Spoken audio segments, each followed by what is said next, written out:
Graça e paz, amados irmãos e irmãs. Pretendo hoje demonstrar os erros da teologia da prosperidade na interpretação de Isaías 53. O profeta escreve lá, nos versículos 4 e 5, o seguinte: Certamente ele tomou sobre si as nossas enfermidades e as nossas dores levou sobre si. E nós o reputávamos, o considerávamos como aflito, ferido de Deus e oprimido, mas ele foi traspassado por causa das nossas transgressões e esmagado por causa das nossas iniquidades. O castigo que nos traz a paz estava sobre ele, e pelas suas feridas fomos nós sarados. Sabe? Muitos defensores da teologia da prosperidade leem essa passagem e dizem: olha, eis aqui uma promessa de cura perfeita, cura física de nossas doenças e enfermidades perfeita, na era presente, aqui e agora. Está disponível, já tá decretado, você pode tomar posse da cura perfeita em toda e qualquer circunstância nesta vida, nesta era. Mas quando a gente estuda devidamente o texto ali, a gente vai perceber que Isaías está abordando tanto o aspecto espiritual quanto físico da nossa redenção em Cristo Jesus, sem de maneira alguma garantir que essa plenitude de cura física já esteja disponível na era presente. Precisamos entender o que é que essas palavras, nossas enfermidades, significam ali.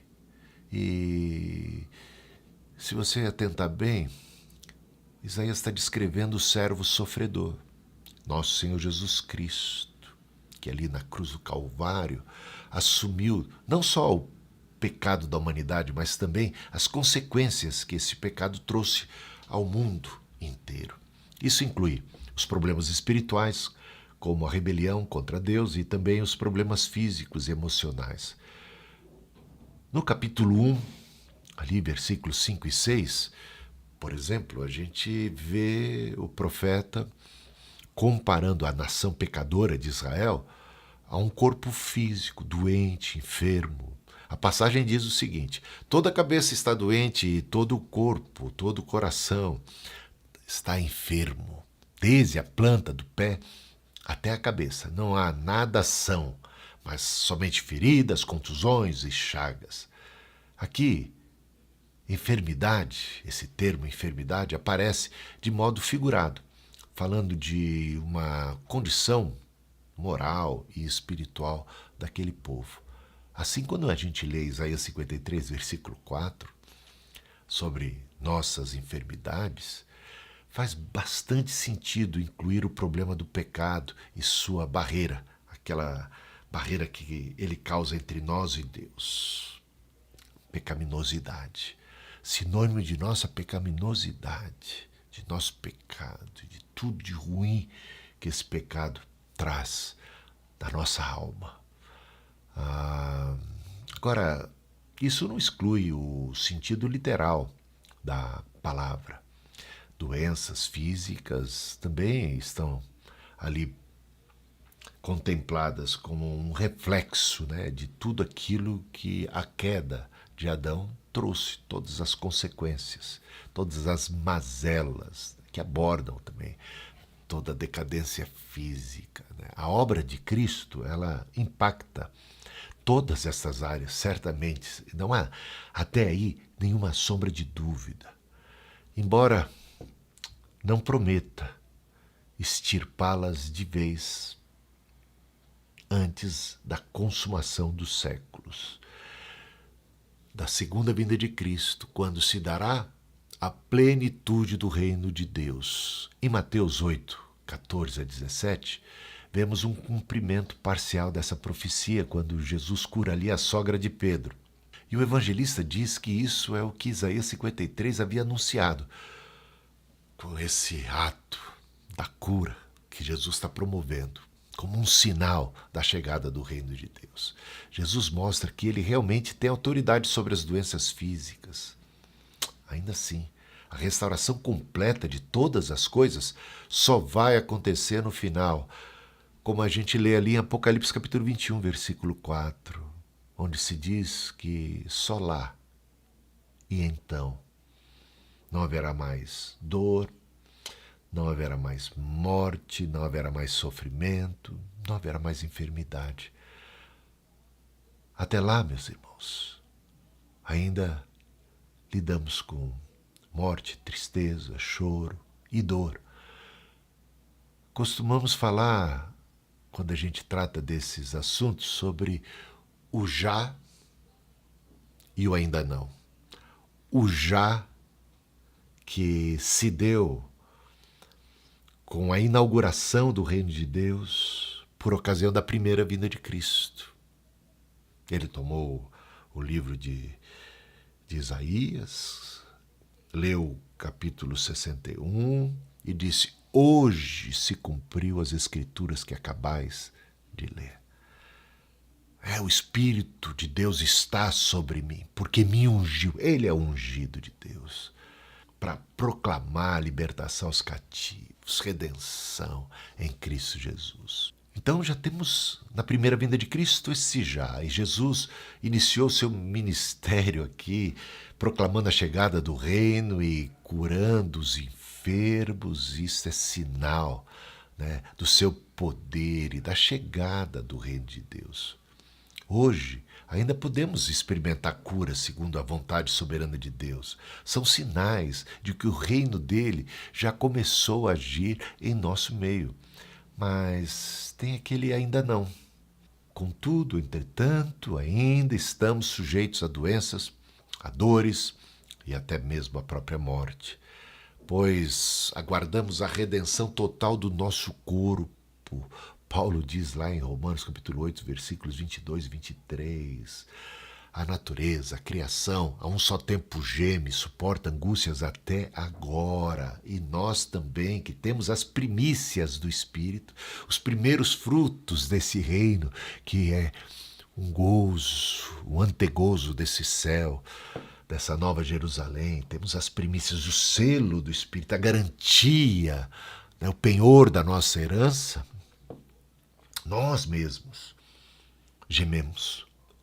Fazemos coro com toda a criação que a um só tempo geme e suporta angústias até agora. Nós também gememos. Porque estamos aguardando ainda a redenção plena de nosso corpo. É por isso que ninguém está imune à enfermidade ou ao envelhecimento.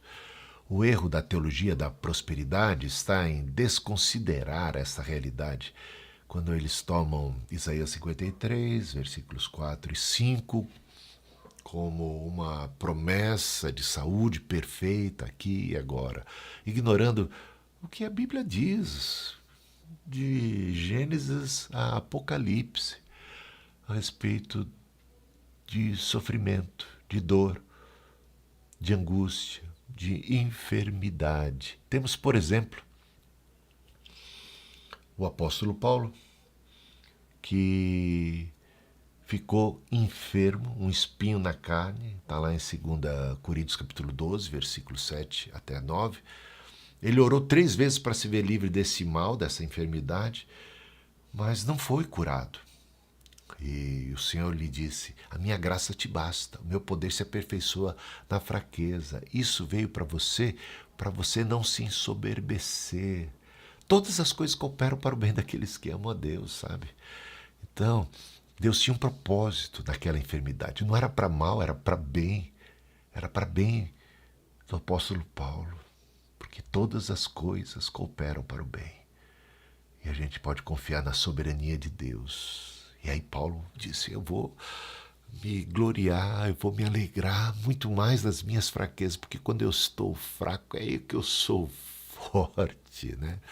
Nas necessidades, nas privações, em tudo dai graças, porque essa é a vontade de Deus em Cristo Jesus. E Timóteo sofria de enfermidades frequentes no estômago.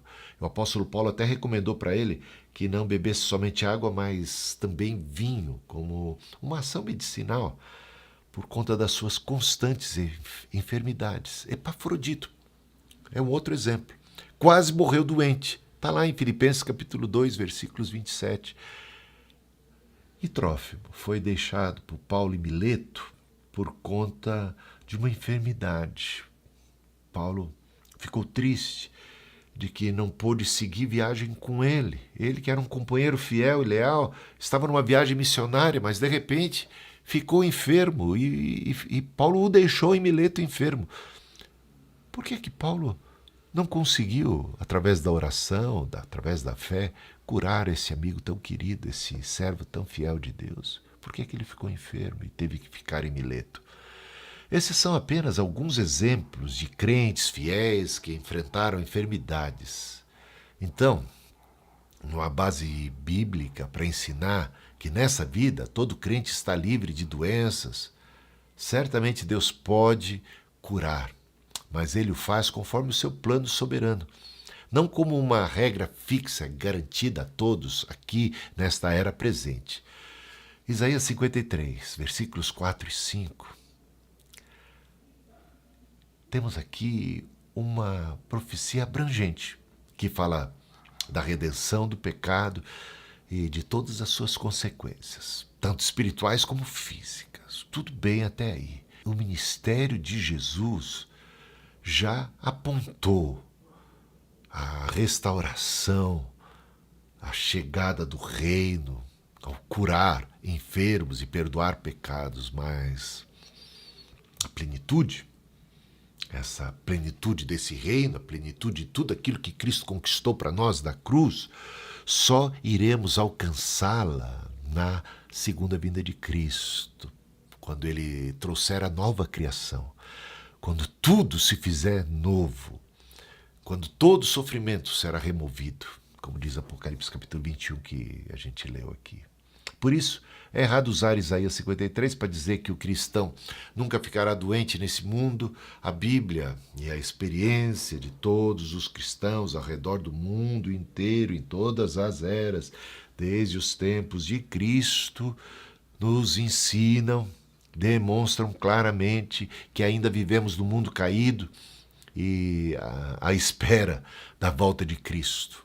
A nossa grande esperança é que, mesmo enfrentando todas essas dificuldades, no mundo tereis aflições, essa fragilidade do nosso corpo mortal e corruptível, essa tenda que, com o passar do tempo, como diz o apóstolo Paulo, ela vai assim se deteriorando, ainda que o nosso corpo exterior esteja assim num processo de decadência física, né, a caminho da própria morte, nós temos da parte de Deus um ser interior, uma renovação do nosso ser interior. Em todas estas coisas somos mais do que vencedores.